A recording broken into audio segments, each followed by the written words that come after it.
أشهد أن لا إله إلا الله وحده لا شريك له وأشهد أن محمدا عبده ورسوله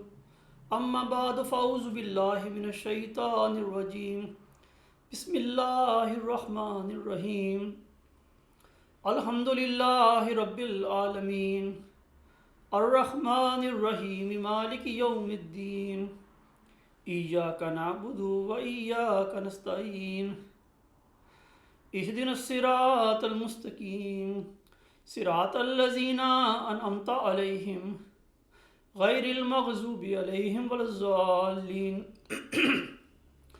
قال هذا رحمة من ربي فإذا جاء وعد ربي جعله دكا وكان وعد ربي حقا وتركنا بعضهم يومئذ يموج في بعض ونفخ في الصور فجمعناهم جمعا وعرضنا جہنم یومئذ للکافرین عرضا۔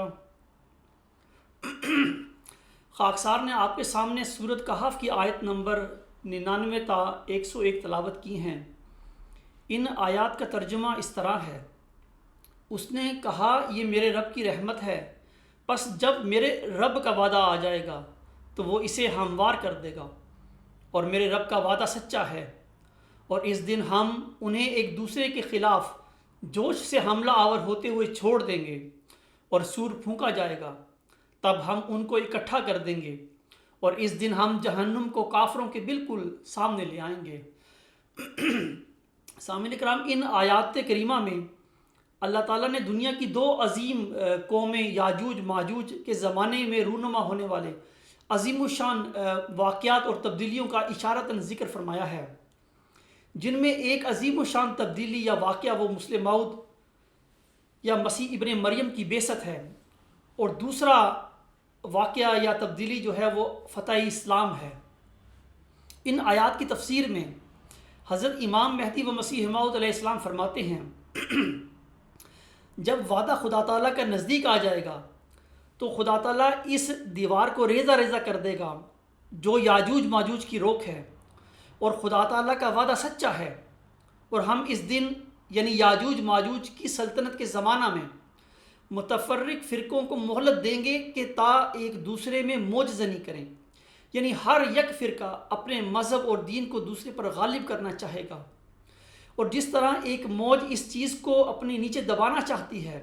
جس کے اوپر پڑتی ہے، اسی طرح موج کی مانند باز پر پڑیں گی تا ان کو دبا لیں، اور کسی کی طرف سے کمی نہیں ہوگی۔ ہر یک فرقہ اپنے مذہب کو عروج دینے کے لیے کوشش کرے گا، اور وہ انہی لڑائیوں میں ہوں گے کہ خدا تعالیٰ کی طرف سے سور پھونکا جائے گا، تب ہم تمام فرقوں کو ایک ہی مذہب پر جمع کر دیں گے۔ سور پھونکنے سے اس جگہ یہ اشارہ ہے کہ اس وقت عادت اللہ کے موافق خدا تعالیٰ کی طرف سے آسمانی تائیدوں کے ساتھ کوئی مسلح پیدا ہوگا، اور اس کے دل میں زندگی کی روح پھونکی جائے گی، اور وہ زندگی دوسروں میں سرایت کرے گی۔ یاد رہے کہ سور کا لفظ ہمیشہ عظیم و شان تبدیلیوں کی طرف اشارہ کرتا ہے، گویا جب خدا تعالیٰ اپنی مخلوقات کو ایک صورت سے منتقل کر کے دوسری صورت میں لاتا ہے تو اس تغیر سور کے وقت کو نفخ سور سے تعبیر کرتے ہیں۔ آیات موصوفہ بالا سے ثابت ہے کہ آخری زمانہ میں عیسائی مذہب اور حکومت کا زمین پر غلبہ ہوگا، اور مختلف قوموں میں بہت سے تنازعات مذہبی پیدا ہوں گے، اور ایک قوم دوسری قوم کو دبانا چاہے گی، اور ایسے زمانے میں سور پھونک کر تمام قوموں کو دین اسلام پر جمع کیا جاوے گا، یعنی سنت اللہ کے موافق آسمانی نظام قائم ہوگا، اور ایک آسمانی مسلح آئے گا۔ در حقیقت اسی مسلح کا نام مسیح موعود ہے۔ اور پھر دوسری آیت میں فرمایا وَعَرَضْنَا جَهَنَّمَ يَوْمَئِذٍ لِلْكَافِرِينَ عَرْضًا، اور اس دن جو لوگ مسیح موعود کی دعوت کو قبول نہیں کریں گے ان کے سامنے ہم جہنم کو پیش کریں گے، یعنی طرح طرح کے عذاب نازل کریں گے جو جہنم کا نمونہ ہوں گے۔ اور پھر فرمایا الذین کانت اعینہم فی غطاء عن ذکری وکانوا لا یستطیعون سمعا، یعنی وہ ایسے لوگ ہوں گے کہ مسیح موعود کی دعوت اور تبلیغ سے ان کی آنکھیں پردہ میں رہیں گی اور وہ اس کی باتوں کو سن بھی نہیں سکیں گے اور سخت بیزار ہوں گے، اس لیے عذاب نازل ہوگا۔ یاجوج ماجوج کے کرینہ سے قطعی طور پر یہ بات ثابت ہوتی ہے کہ وہ کرنا یعنی سور مسیح موعود ہے، کیونکہ احادیث صحیحہ سے یہ امر ثابت شدہ ہے کہ یاجوج ماجوج کے زمانہ میں ظاہر ہونے والا مسیح موعود ہی ہوگا۔ اس کا حوالہ ہے تفسیر حضرت مسیح موعود جلد 5 صفحہ 235، 243 اور 244۔ سامعین کرام، حضرت مرزا غلام احمد علیہ السلام نے اللہ تعالیٰ سے علم پا کر 1891 میں مہدی ہونے کا دعویٰ کیا تھا۔ حضرت صلی اللہ علیہ وسلم نے فرمایا تھا کہ ہمارے مہدی کا یہ نشان ہوگا کہ جب وہ ظاہر ہوگا تو اللہ تعالیٰ چاند سورج گرہن کے مخصوص ایام میں چاند کو پہلی رات اور سورج کو درمیان والے دن گرہن کرے گا، اور مزید فرمایا کہ یہ واقعہ ایک ہی ماہ سیام میں رونما ہوگا۔ حضرت مرزا صاحب علیہ السلام کے دعویٰ مہدویت کے بعد حضرت صلی اللہ علیہ وسلم کے ارشاد کے مطابق 21 مارچ 1894 بروز جمعرات چاند گرہن ہوا، اور اسی ماہ رمضان کی 28 تاریخ بمطابق 16 اپریل 1894 کو سورج گرہن ہوا۔ گرہن کا یہ واقعہ 1895 میں ریاست ہائے متحدہ امریکہ میں بھی دہرایا گیا۔ اب جس خدا نے حضرت مرزا صاحب علیہ السلام کو امام مہدی بنایا تھا، اس نے آپ کی صداقت کو ظاہر کرنے کے لیے چاند اور سورج گرہن کا نشان بھی دکھلایا، اور یہ نشان ایسا عظیم تھا کہ کوئی جھوٹا مدعی مہدویت اپنی طاقت کے ساتھ یہ نشان نہیں دکھلا سکتا تھا۔ جن لوگوں کے دلوں میں ایمان تھا، تقویٰ تھا، ان لوگوں نے تو فوراً حضرت مرزا صاحب علیہ السلام کا دعویٰ مہدویت قبول فرما لیا، اور جن کے دلوں میں تکبر تھا اور وہ جو نور کی بجائے تاریکی سے محبت رکھتے تھے، وہ آپ کے دعوے پر ایمان نہ لائے۔ سامعین کرام، اللہ تعالیٰ نے حضرت امام مہدی و مسیح موعود علیہ السلام کو مریمی روحانی مقام بخشا، اور پھر آپ میں اپنی طرف سے سچائی کی روح پھونکی، اور آپ کو ایک ذکی غلام یعنی مسیح ابن مریم کی بشارت عطا فرمائی۔ چنانچہ اللہ تعالیٰ آپ کو مخاطب کر کے فرماتا ہے، زدرگاہ خدا مرد بسد اعزاز میں آیت، مبارک بادت اے مریم کہ عیسیٰ باز میں آیت۔ یعنی خدا کی درگاہ سے ایک مرد بڑے اعزاز کے ساتھ آتا ہے، اے مریم، اے مرزا غلام احمد، تجھے مبارک ہو کہ عیسیٰ دوبارہ آتا ہے۔ سامعین کرام، نزول مسیح سے متعلق حضور صلی اللہ علیہ وسلم کی بعض احادیث جو ظاہری طور پر حضرت امام مہدی و مسیح موعود علیہ السلام سے مطابقت نہیں رکھتی تھیں، ان احادیث کے ضمن میں آپ علیہ السلام فرماتے ہیں ہم یہ بھی کہتے ہیں کہ اگر ظاہر پر ہی ان بعض حدیثوں کو جو ہنوز ہماری حالت موجودہ سے مطابقت نہیں رکھتی محمول کیا جاوے، تب بھی کوئی حرج کی بات نہیں، کیونکہ ممکن ہے کہ خدا تعالیٰ ان پیش گوئیوں کو اس عاجز کے ایک ایسے کامل متبع کے ذریعہ سے کسی زمانہ میں پورا کر دے جو من جانب اللہ مسیح کا رتبہ رکھتا ہو، اور ہر ایک آدمی سمجھ سکتا ہے کہ متبعین کے ذریعہ سے بعض خدمات کا پورا ہونا در حقیقت ایسا ہی ہے کہ گویا ہم نے اپنے ہاتھ سے وہ خدمات پوری کی، بالخصوص جب بعض متبعین فنافی شیخ کی حالت اختیار کر کے ہمارا ہی روپ لے لیں، اور خدا تعالیٰ کا فضل انہیں وہ مرتبہ ذلی طور پر بخش دے جو ہمیں بخشا، تو اس صورت میں بلا شبہ ان کا ساختہ پرداختہ ہمارا ساختہ پرداختہ ہے، کیونکہ وہ ہماری راہ پر چلتا ہے وہ ہم سے جدا نہیں، اور جو ہمارے مقصد میں ہو کر اور جو ہمارے مقاصد کو ہم میں ہو کر پورا کرتا ہے، وہ در حقیقت ہمارے ہی وجود میں شامل ہے۔ اس لیے وہ جز اور شاخ ہونے کی وجہ سے مسیح موعود کی پیشگوئی میں بھی شریک ہے، کیونکہ وہ کوئی جدا شخص نہیں۔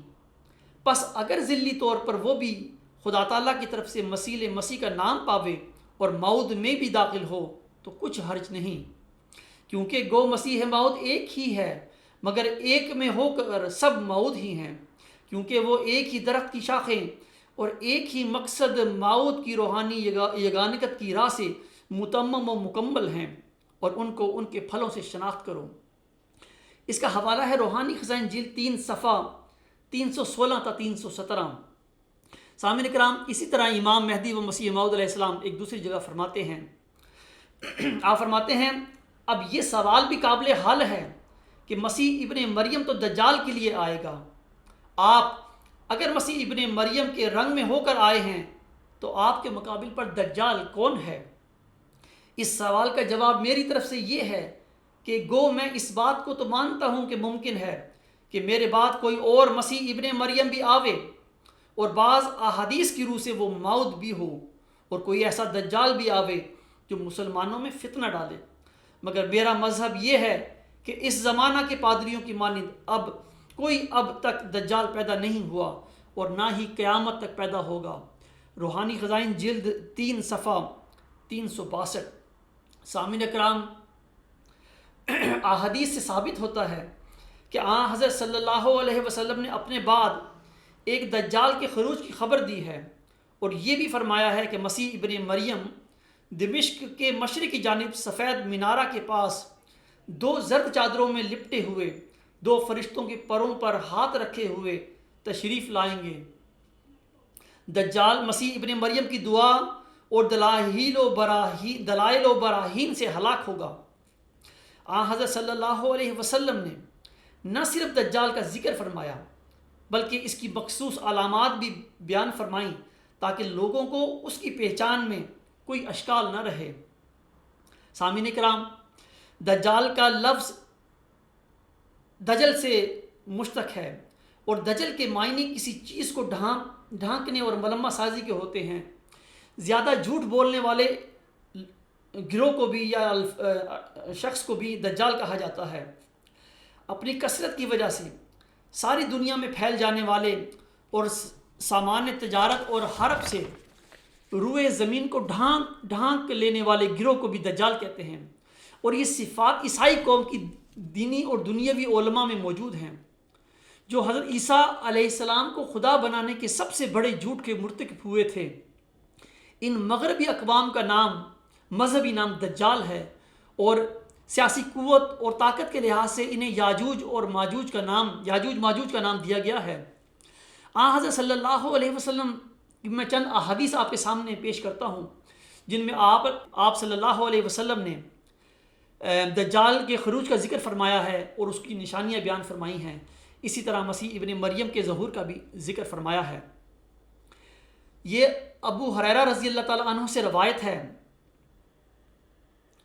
کہ رسول اللہ صلی اللہ علیہ وسلم نے فرمایا، تمہیں دجال کے متعلق ایسی خبر دوں جو کسی نبی نے اپنی امت کو نہیں دی۔ بے شک وہ کانا ہے، اور بے شک اس کے ساتھ جنت اور آگ کی مثل ہوگی۔ جس کو وہ جنت کہے گا آگ ہوگی۔ میں تم کو اس سے ڈراتا ہوں جس طرح نوح نے اپنی قوم کو ڈرایا تھا۔ متفق علیہ۔ اسی طرح ایک دوسری حدیث میں آتا ہے، حضرت حذیفہ رضی اللہ تعالیٰ عنہ سے روایت ہے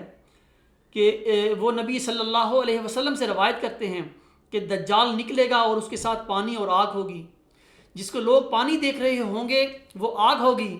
جلائے گی، اور جس کو لوگ آگ دیکھ رہے ہوں گے وہ ٹھنڈا شیریں پانی ہوگا۔ تم میں سے جو اس کو پالے وہ اس کی آگ میں واقع ہو، کیونکہ وہ شیریں ٹھنڈا عمدہ پانی ہے۔ متفق علیہ۔ اسی طرح ایک دوسری روایت میں آتا ہے، حضرت ابو ہریرہ رضی اللہ تعالیٰ عنہ رسول اللہ صلی اللہ علیہ وسلم سے روایت کرتے ہیں، فرمایا دجال مشرق کی طرف سے آئے گا اور مدینہ میں داخل ہونے کا ارادہ کرے گا، احد کے پیچھے اترے گا، فرشتے اس کا منہ ملک شام کی طرف کر دیں گے، وہاں ہلاک ہوگا۔ متفق علیہ۔ اسی طرح ایک دوسری روایت ہے، عبداللہ بن عمر سے روایت ہے کہ رسول اللہ صلی اللہ علیہ وسلم نے فرمایا، آج رات کعبہ کے نزدیک میں نے ایک بہت خوبصورت گندم رنگ کا آدمی دیکھا ہے، جیسا کہ تو نے کبھی دیکھا ہے، کندھے تک اس کے بال ہیں، بہت خوبصورت جو تو نے کبھی کسی کے کندھے تک کے بال دیکھے ہوں۔ اس نے ان بالوں میں کنگھی کر رکھی ہے۔ ان سے پانی ٹپک رہا ہے، 2 آدمیوں کے کندھوں پر ٹیک لگائے بیت اللہ کا طواف کر رہا ہے۔ میں نے کہا یہ کون ہے؟ انہوں نے کہا یہ مسیح ابن مریم ہے۔ پھر میں نے ایک آدمی دیکھا جس کے بال سخت گنگریالے ہیں، اس کی بائیں آنکھ کانی ہے، اس کی آنکھ ایسے ہے جیسے پھولا ہوا انگور کا دانہ۔ جن لوگوں کو میں نے دیکھا ہے ان میں ابن قطن کے ساتھ بہت مشابہت رکھتا ہے۔ 2 آدمیوں کے کندھوں پر ہاتھ رکھے بیت اللہ کا طواف کر رہا ہے۔ میں نے پوچھا یہ کون ہے؟ انہوں نے کہا یہ مسیح دجال ہے۔ متفق علیہ۔ اسی طرح ایک اور بڑی طویل حدیث ہے، میں اس میں سے صرف مختصراً بیان کرتا ہوں۔ دجال شام اور عراق کے درمیان ایک راہ سے ظاہر ہوگا، دائیں طرف فساد کرے گا، بائیں طرف فساد کرے گا۔ اللہ تعالیٰ مسیح ابن مریم کو مبعوث فرمائے گا، وہ دمشق کے مشرق جانب بیضا مینارہ سے اتریں گے۔ 2 زرد رنگ کے کپڑے زیب تن کیے ہوں گے، اپنے ہاتھ فرشتوں کے پروں پر رکھے ہوں گے۔ جب اپنے سر کو نیچا کریں گے تو اس سے قطرے گریں گے، اور جب سر اٹھائیں گے چاندی کے موتیوں کی مانند قطرے گریں گے۔ جس کافر تک ان کی خوشبو پہنچے گی وہ مر جائے گا۔ ان کی خوشبو جہاں تک ان کی نظر پہنچنی ہے وہاں تک پہنچے گی۔ آپ دجال کو طلب کریں گے یہاں تک کہ باب لد کے پاس اس کو جا لیں گے، اس کو قتل کریں گے۔ پھر حضرت عیسیٰ کے پاس ایک جماعت کے لوگ آئیں گے جن کو اللہ تعالیٰ نے بچا لیا ہوگا، ان کے چہروں سے گرد و غبار صاف کریں گے اور جنت میں ان کے درجات ان کو بتلائیں گے۔ وہ اسی طرح ہوں گے کہ اللہ تعالیٰ عیسیٰ علیہ السلام کی طرف وحی کرے گا۔ میں نے اپنے ایسے بندے ظاہر کر دیے ہیں،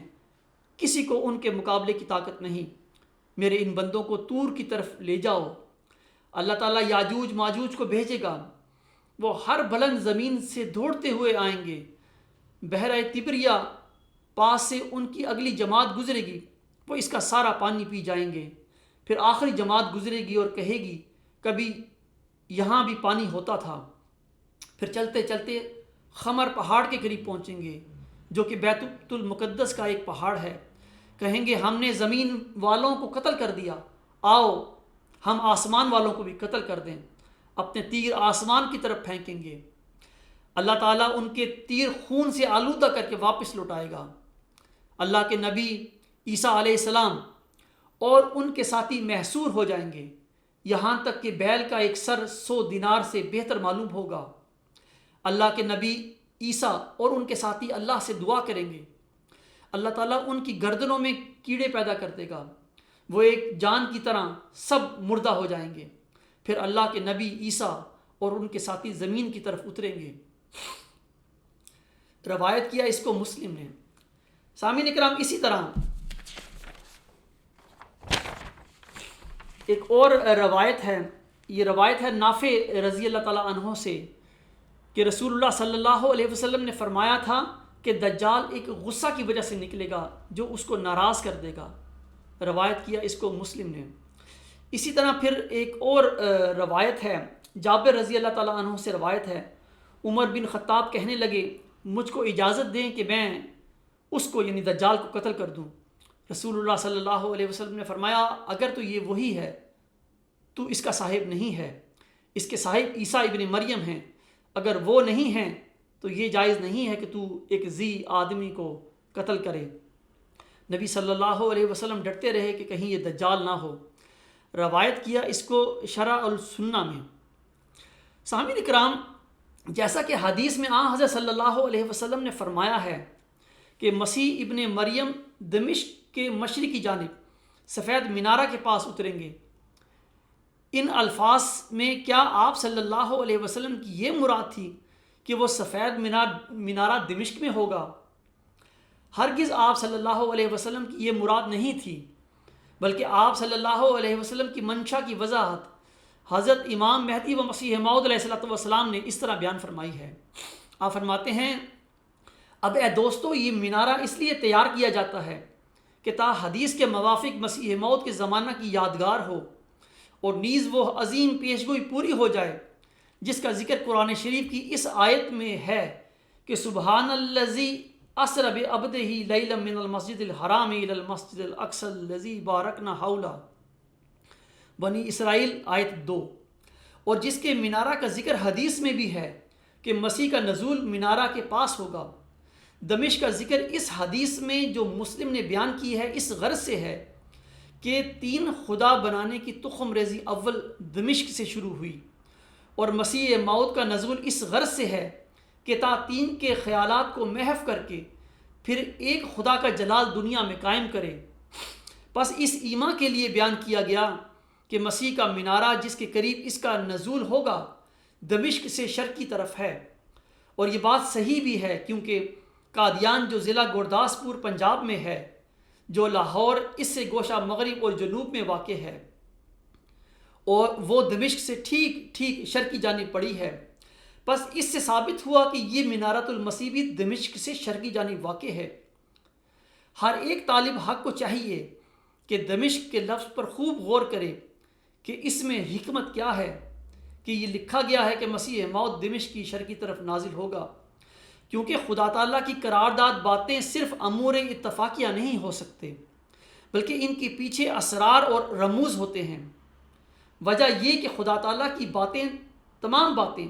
رموز اور اسرار سے پر ہیں۔ اب ہمارے مخالف گو اس دمشقی حدیث کو بار بار پڑھتے ہیں،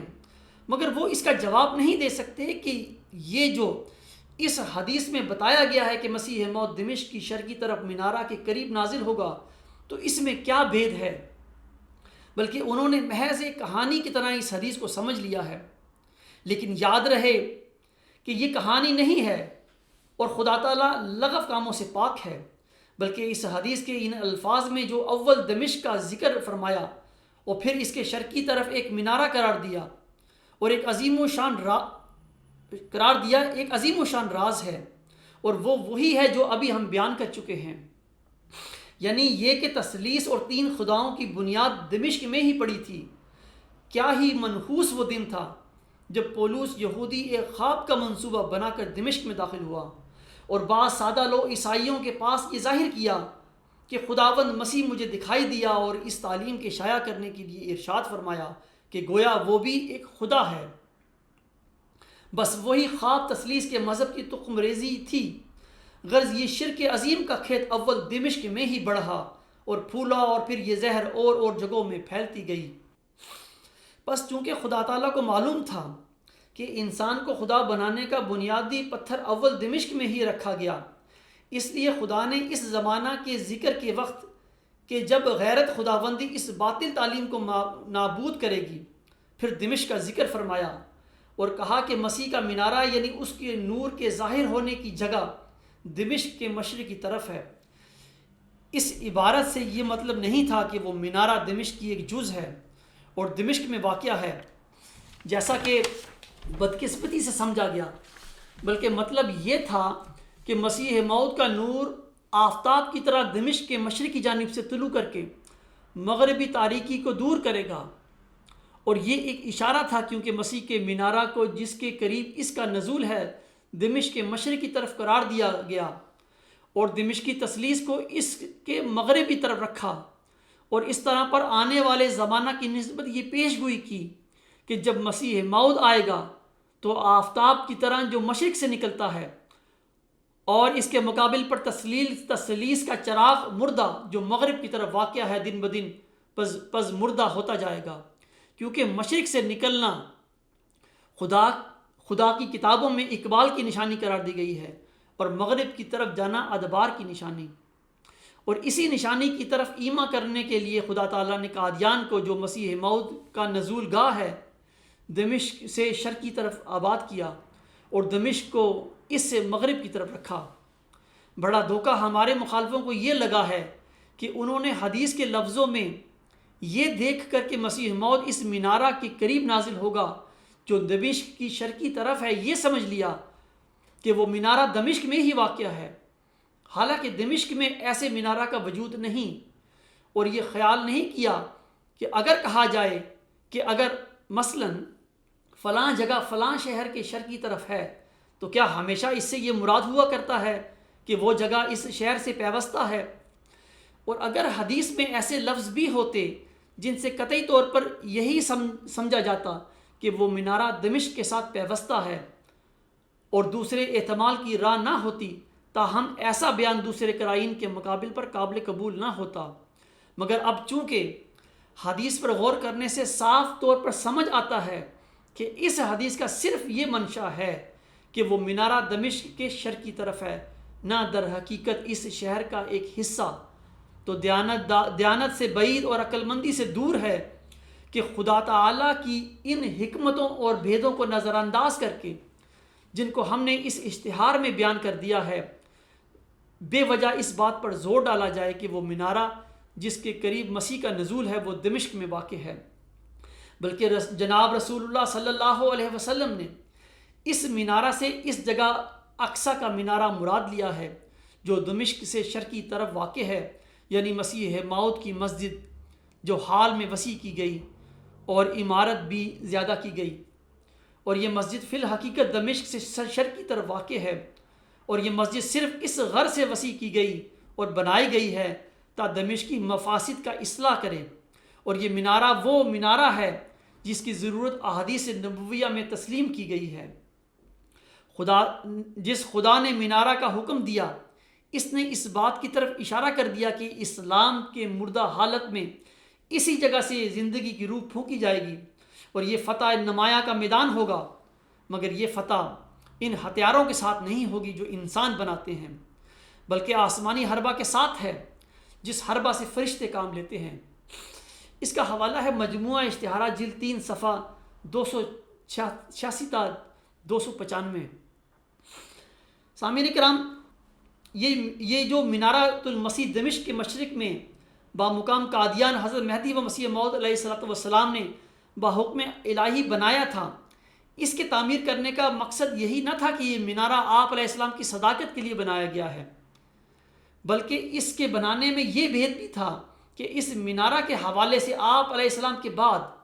آپ کا روحانی فرزند یعنی غلام مسیح الزماں کا نزول ہوگا۔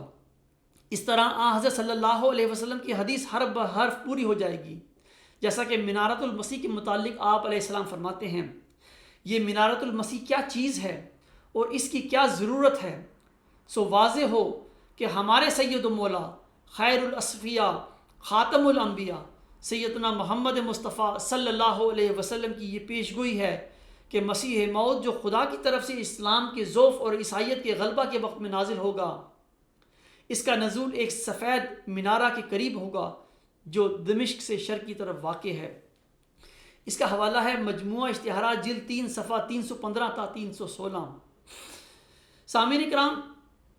حدیث میں جو بیان فرمایا گیا ہے کہ جس کافر تک ان کی خوشبو پہنچے گی وہ مر جائے گا، ان کی خوشبو کا اثر جہاں تک ان کی نظر پہنچے گی وہاں تک پہنچے گا۔ حضرت صلی اللہ علیہ وسلم کا یہ کلام تمثیلی کلام ہے، اور جو لوگ آپ صلی اللہ علیہ وسلم کے اس کلام کو ظاہر پر محمول کریں گے وہ سچائی کو پانے سے محروم رہیں گے۔ اب ان الفاظ سے بھی یہ ثابت ہوتا ہے کہ مسیح ابن مریم کی سانس زہریلی نہیں ہوگی جس سے منکرین خدا ہلاک ہوں گے، بلکہ اس کے پاس کوئی زبردست روحانی حربہ ہوگا جس سے ہستی باری تعالیٰ کے متعلق تمام باطل عقائد، تثلیث وغیرہ اور ملحدوں کے تمام باطل تصورات نیست و نابود ہو جائیں گے۔ اسلام کا پیش کردہ سچا الہی فل تصور دیگر باطل الہی تصورات کو نگل جائے گا، اور اس طرح ادیان باطلہ پر دین اسلام کا یہی علمی غلبہ اس کی فتح کی نشانی ہوگا۔ سامعین کرام، حضرت صلی اللہ علیہ وسلم کی بیان فرمودہ علامات کی روشنی میں خاکسار آپ سے سوال کرتا ہے کہ کیا اب دجال موت کا خروج ہو چکا ہے یا کہ نہیں؟ آپ سب بیک آواز کہیں گے کہ حضرت صلی اللہ علیہ وسلم کی بیان فرمودہ نشانیوں کے مطابق دجال موت کا خروج ہو چکا ہے۔ اب سوال یہ ہے کہ اگر دجال موت کا خروج ہو چکا ہے تو پھر اس کو ہلاک کرنے والے موعود مسیح ابن مریم کہاں ہیں؟ خاکسار عرض کرتا ہے کہ وہ لوگ بڑی غلطی پر ہیں جو یہ گمان کرتے ہیں کہ حضرت مسیح ناصری علیہ السلام زندہ مادی جسم کے ساتھ آسمان پر چلے گئے ہیں، اور وہی اپنے مادی جسم کے ساتھ آسمان سے نازل ہو کر دجال کو قتل کریں گے۔ یہ خیال سراسر دھوکہ ہے۔ آپ سب جانتے ہیں کہ اب سے قریباً 1 صدی قبل حضرت مرزا غلام احمد علیہ السلام نے مہدی موعود کے علاوہ مسیح موعود ہونے کا بھی دعویٰ کیا تھا۔ آپ علیہ السلام اپنے دعویٰ میں سچے تھے، لیکن آپ سب انہیں پہچان نہ سکے۔ حضرت مرزا صاحب علیہ السلام نے اس زمانے میں فرمایا تھا کہ اے لوگو، اگر تمہارے خیال کے مطابق حضرت مسیح ناصری علیہ السلام زندہ بجسم عنصری آسمان پر گئے ہیں تو آپ سب دعائیں کرو کہ وہ اب آسمان سے اتر رہے ہیں تاکہ میرا دعویٰ باطل ہو جائے۔ میں آپ سے عرض کرتا ہوں کہ آپ سب لوگ 1 صدی سے یہ دعائیں کر رہے ہیں کہ آپ کے خیال کے مطابق آسمان پر اٹھائے گئے مسیح ناصری علیہ السلام زمین پر اتر آئیں تاکہ زمینی مسیح موعود یعنی حضرت مرزا غلام احمد علیہ السلام کا دعویٰ باطل ہو جائے۔ آپ سب گواہ ہیں کہ آپ کا آسمانی مسیح ناصری علیہ السلام آج تک زمین پر نہیں آیا، اور آتا بھی کیسے؟ اگر کوئی اوپر گیا ہوتا تبھی وہ آسمان سے آتا۔ خدا کے لیے اس جھوٹے غیر عقلی اور غیر قرآنی عقیدہ کو چھوڑ دو اور اسلام کو بدنام نہ کرو۔ آپ سب حضرت مہدی علیہ السلام یعنی حضرت صلی اللہ علیہ وسلم کے روحانی فرزند کے دامن میں پناہ لے کر اپنی عاقبت سنوار لے ہیں۔ اگر آپ کے بزرگ حضرت مہدی و مسیح موعود علیہ السلام کو نہیں پہچان سکے تو اب آپ تو ہوش کے ناخن لو اور آنکھیں کھولو۔ غلام مسیح الزماں حضرت عبدالغفار جنبہ علیہ السلام آپ لوگوں کے درمیان موجود ہیں اور اسلام کی احیاء ثانیہ کے لیے دن رات کوشاں ہیں۔ حضرت مسیح موعود علیہ السلام نے اپنے موعود ذکی غلام مسیح الزماں کو مسیح ابن مریم کا بھی نام دیا تھا، اور یہ وہی مسیح ابن مریم ہے جس کا حضرت صلی اللہ علیہ وسلم نے اپنی احادیث میں ذکر فرمایا ہے۔ میں افراد جماعت احمدیہ سے بھی درخواست کرتا ہوں کہ آپ سب لوگ حضرت مہدی و مسیح موعود علیہ السلام کے موعود غلام سے آنکھیں کیوں چرا رہے ہیں؟ آپ سب کی فلاح اور کامیابی اس کے قبول کرنے میں ہے۔ آپ لوگ جانتے ہیں اور یقین کرتے ہیں کہ دجال موت کا خروج ہو چکا ہے، لیکن ساتھ ہی آپ کے علماء یہ بھی فرماتے ہیں کہ اس دجال کا مقابلہ مسیح موعود کی جماعت نے کرنا ہے، حالانکہ یہ غلط ہے۔ دجال کا مقابلہ اور ہلاکت مسیح موعود مسیح ابن مریم یا غلام مسیح الزماں کے ذریعہ مقدر ہے، اور مسیح موعود کی جماعت بھی غلام مسیح الزماں کے ساتھ ہی ہوگی، اور یہ مقابلہ توپ اور تلوار سے نہیں بلکہ آسمانی حربہ کے ساتھ ہوگا، یعنی دعا اور دلائل و براہین کے ساتھ اس دجالی فتنہ کا کلا کباں ہوگا۔ صبح کا بھولا شام کو گھر آ جائے تو اسے بھولا نہیں کہتے کے مطابق اگر آج بھی آپ اپنی آنکھیں کھول لو تو اللہ تعالیٰ کی نظر میں آپ بھولے ہوئے شمار نہیں ہوگے۔ مزید برآں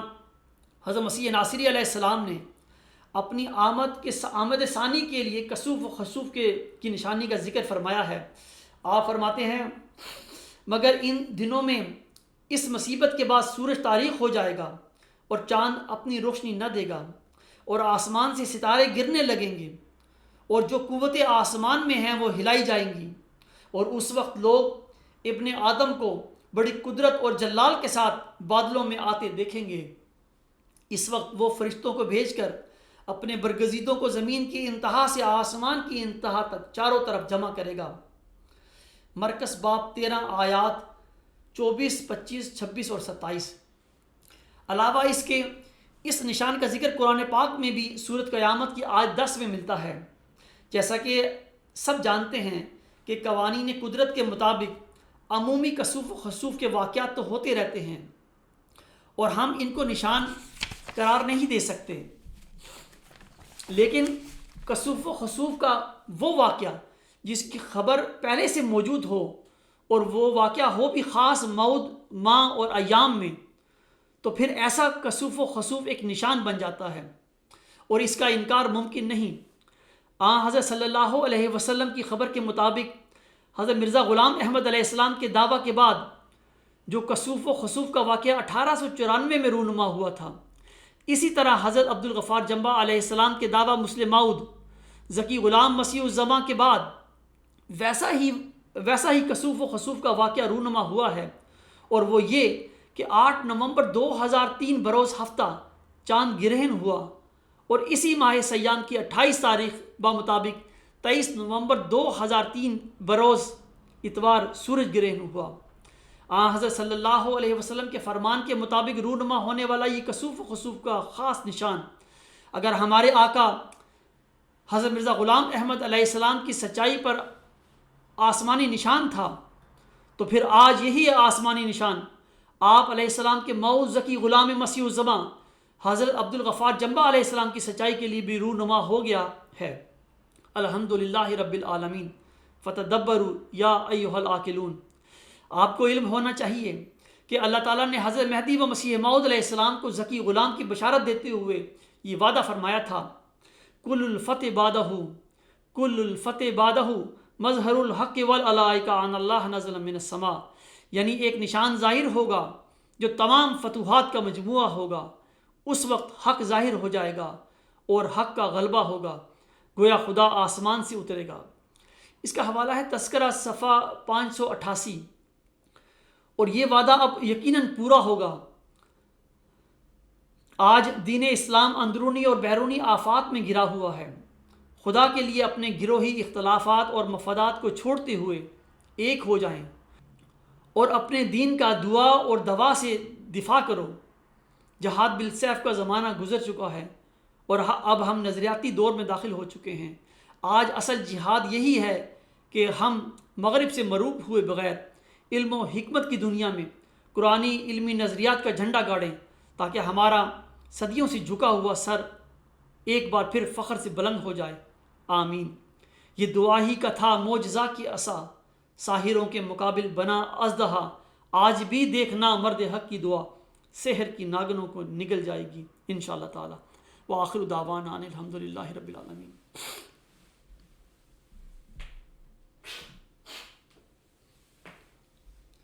الحمدللہ نحمدہ ونستعینہ ونستغفرہ ونؤمن بہ ونتوکل علیہ ونعوذ باللہ من شرور انفسنا ومن سیئات اعمالنا، من یہدہ اللہ فلا مضل لہ ومن یضللہ فلا ہادی لہ، ونشہد ان لا الہ الا اللہ ونشہد ان محمدا عبدہ ورسولہ۔ عباد اللہ رحمکم اللہ، ان اللہ یأمر بالعدل والإحسان وإیتاء ذی القربى وینہی عن الفحشاء والمنکر والبغی یعظکم لعلکم تذکرون۔ اذکروا اللہ یذکرکم وادعوہ یستجب لکم ولذکر اللہ اکبر۔